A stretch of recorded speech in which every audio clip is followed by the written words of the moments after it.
Hello and welcome to Mabinda TV. So for now, still on the case of Uganda. So why do you think it's so hard to beat an incumbent president in Africa? You have President Yoweri Museveni.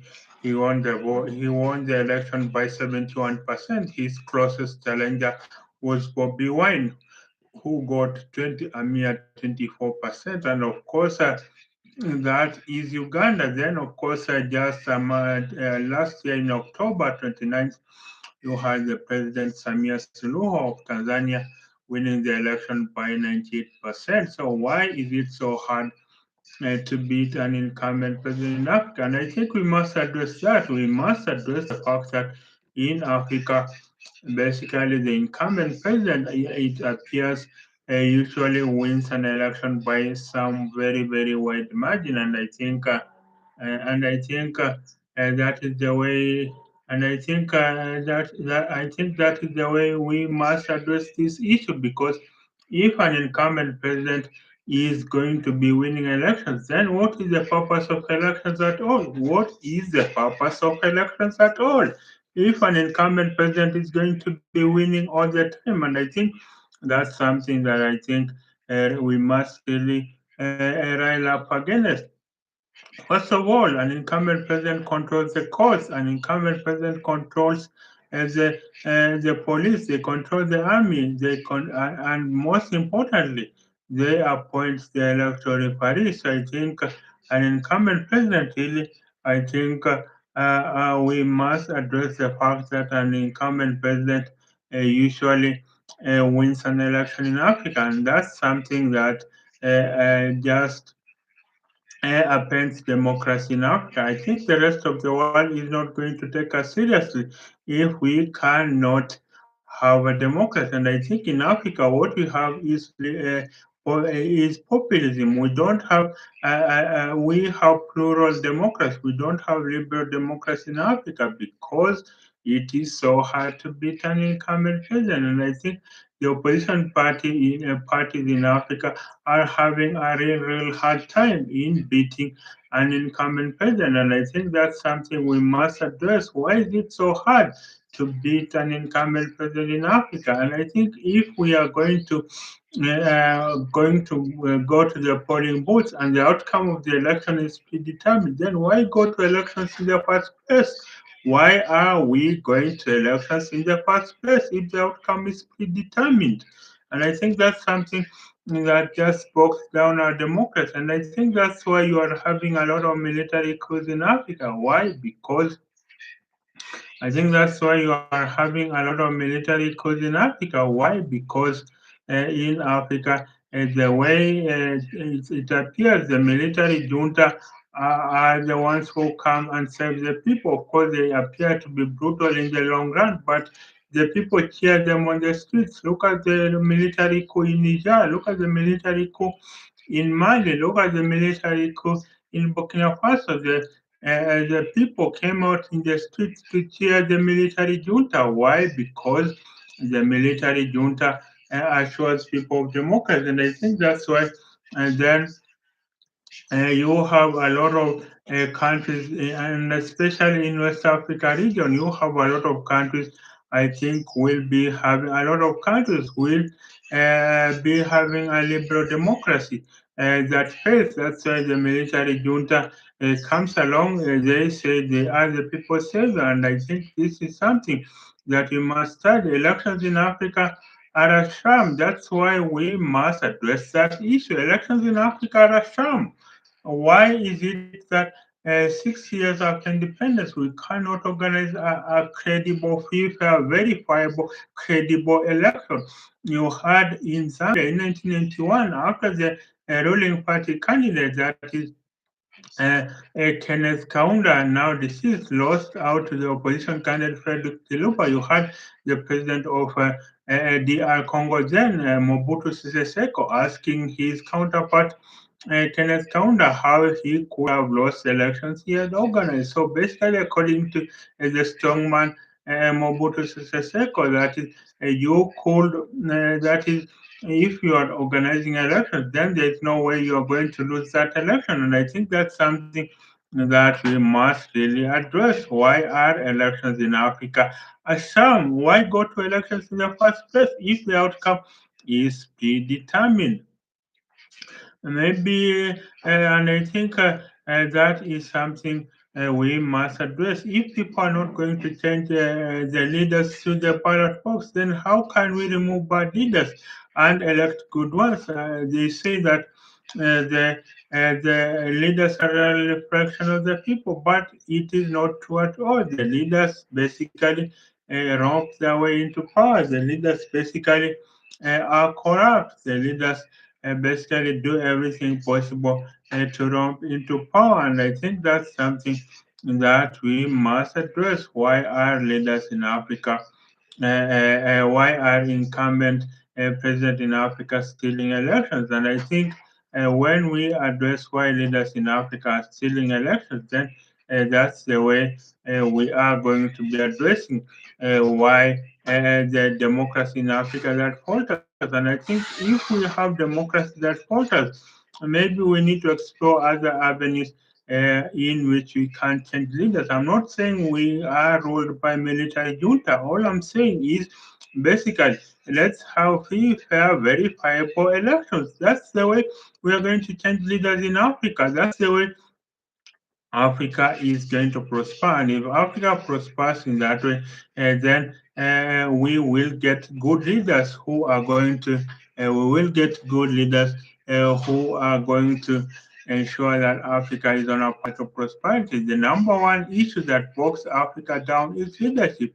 That's the number one issue. Africa has everything. We have the mineral resources. We have the human capital. We have uh, and the best engineers, we have the best doctors, we have the best computer scientists, we have the best footballers, we have the best athletes, we have the best actors. But then they are all bogged down by poor leadership. And that's why Africa is in a mess today, because the leadership in Africa is just messed up. And that's why then in Africa, we must ensure that our leaders are able to we must ensure that our leaders at least are able to balance off and basically be able to be a reflection of the people. Our leaders must accept to be defeated. Basically, you have sham elections everywhere. Look at Kenya, post-election violence in 2007, 2008 that left 1,300 people dead. Look at Mozambique, post-election violence. Look at Tanzania, post-election violence. Basically, look at Tanzania, post-election violence that left about 1,000 people dead. Look at even though the Tanzanian media tried to cover up the elections, the Tanzanian ruling regime of President Samia Suluhu tried to cover up that election. Look at other countries that are holding election. Look at Uganda, the internet being shut down, basically to the internet being shut down, basically to and make sure that the president does not face any opposition. Why do you shut down the internet? That is basically to carry out elections in the darkness, and that's not a good thing. That just shows that in Africa, elections are basically rigged, and basically elections do not represent the will of the people. The elections must be the will of the people. If you are going to hold elections that are not of the will of the people, then why hold elections in the first place? Let's have a dictator then. Let's have a dictator that is going to ensure that people that is going to rule by an iron fist. Why pretend we are a democracy?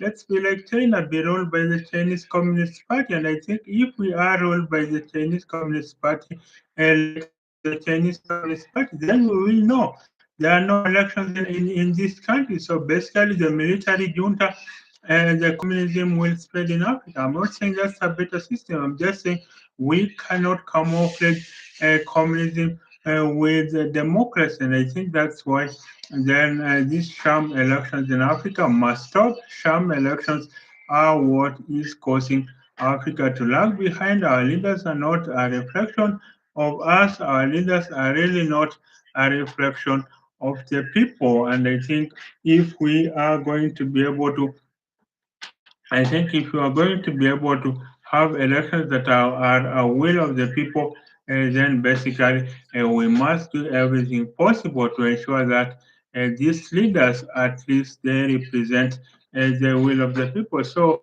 in that case, then Africa is going to grow. Africa is going to develop only when we have elections that are free, fair, credible, verifiable. And I think this is a call to young people. Young people must be able to uh, hold their leaders accountable. The young people are the majority. Let not the old folk spoil the party for the young Africans. And I think if young people in Africa are going to demand for change, then that's the way Africa is going to change. Look at Uganda, a 91-year-old running dictator in Yoweri Museveni. Look at Cameroon, a 92-year-old running dictator. Look at Tanzania, some elections. Basically, if Africa's young people are going to be in power, then that is the way Africa is going to develop. That is the way Africa is going to utilize its immense mineral resources and become a leading global power. Imagine if the mineral was potential of DR Congo alone is $30 trillion, then what of Africa? It could easily be $500 trillion.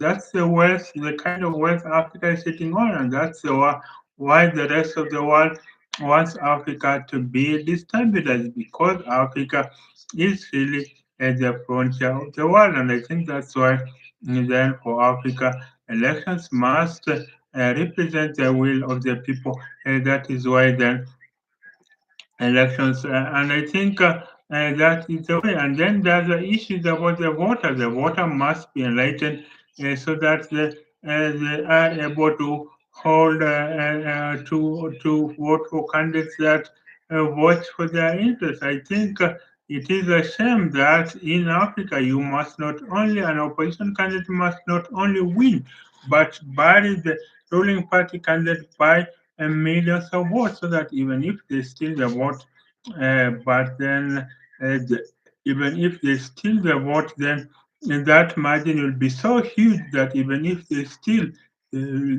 they will not be able to make up that difference. That's according to former Daily Nation managing editor Mutuma Maziru, who says if you are going to win elections in Africa, then you must party the ruling party candidate by millions of votes. That's how you are going to win elections in Africa. And if that happens, then as happened in the case of maybe Botswana, where the candidate Duma Boko won by a convincing margin, where Hakainde Hichilema in Zambia in 2021 won by a convincing margin. So basically, how do you think elections in Africa can be free, fair, verifiable? Do you think the ruling party in Africa can be beaten? That is, do you think the ruling party in Africa can be beaten? So you let me know in the comment section. So bye for now till the next time. Bye for now.